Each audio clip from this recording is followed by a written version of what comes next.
In this video, I want to walk through the 3 design tasks that we have in the Teaching Language Online course in the second half of the course.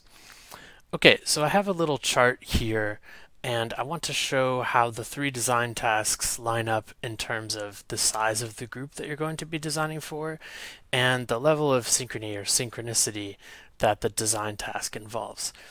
This first design task is going to be for individuals. The individual learner is going to be interacting with materials, but not with any other learner, and not necessarily with the teacher. This is something that they could do totally asynchronously, maybe between class meetings. It doesn't require interaction or coordination with any other person. It could be done in bits over a long chunk of time. It could be done all at once, but is a fully asynchronous assignment. The second design task is going to be designed for pairs and threes. And for every pair activity that we do, it's always good to have a version that could be done with 3 people. Many times as a teacher, we end up with an odd number of students in our course, and the chance of it being 9 or 15 and easily divisible by 3 is pretty small. So almost all of the times that we design a pair activity, we have to create some version of it that a group of 3 could do.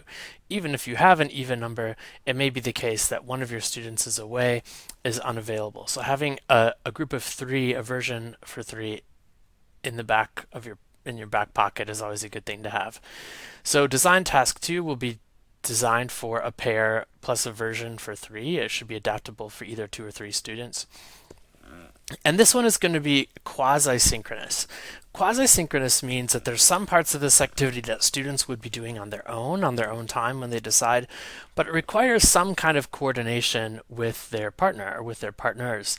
This could be done fully in real time, where the partners would get together over Skype or FaceTime or Zoom, something like that, and work out the activity that requires them to interact together. Sometimes these could be done in sort of near real-time coordination, where you could have something like a series of chat messages, like WeChat or WhatsApp, where the learners could have chat messages, upload things that would unfold in real time, or unfold over time, but would require some level of interaction or coordination between the learners.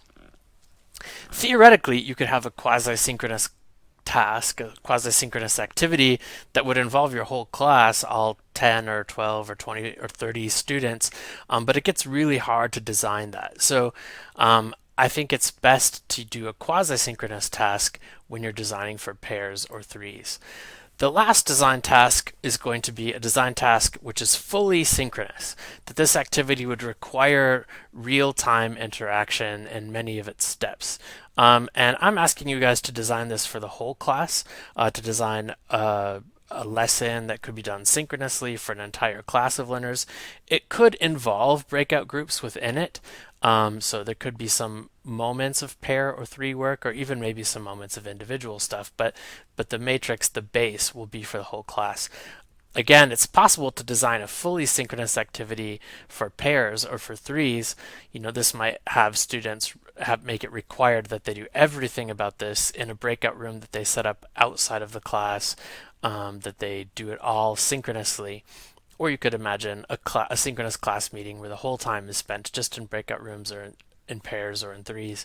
But for this activity design task number 3, which will be the main activity for the course, I'm going to ask you to design for a synchronous whole class lesson. So you can see that the 3 tasks, I'm trying to introduce you to 2 sizes, or 3 sizes of design and 3 levels of synchronicity. There's other things that you could vary. I've had some students ask me already over the weekend, well, what language should I do it for? As you can see here, where you could mix the target languages. If you're a TFL student, you could do your target language, but you could also design for English. I actually am fine with that as an elective class. Maybe you want to do each of these 3 tasks for a different language, one for Mandarin, one for English, one for French. You could do also all 3 in the same language for your TFL or your TESOL degree. What about the context? Well, as we see for like this learner here, or the student in the TLO class, maybe they know what I want to do after I get my MA is to teach teenagers in a private school, a cram school that meets after school hours, and I really love teaching intermediate learners. Well, you could actually stick to that same context for all three of these design tasks.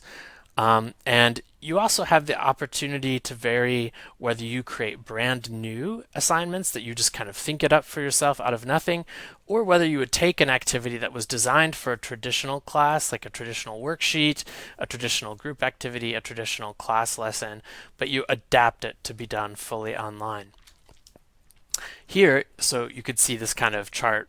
There's another student, a hypothetical student in the class who wants to do all of their design for the English language, but they want to practice designing for different groups of learners because they don't know exactly what they're going to do after they get out of the program. The first one, maybe I'll do novice learners in an evening adult school. The second task, oh, let's get some experience designing intermediate high for teenagers. Another might want to study adults in an intensive academic English program who are at the advanced level. This student might choose, I'm going to do the first two as adaptations, the third one being new. You can actually vary this however you want. You can vary the teaching language, you can vary the context, and you can decide whether you want to create things from scratch or if you want to adapt a design which already exists. If you really need help, I'm happy to give you a specific context if you find that you design better.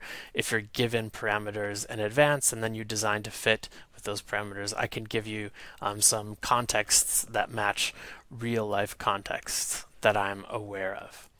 Okay, so I hope that this helps to orient you to the three different design tasks that we'll be doing in this course.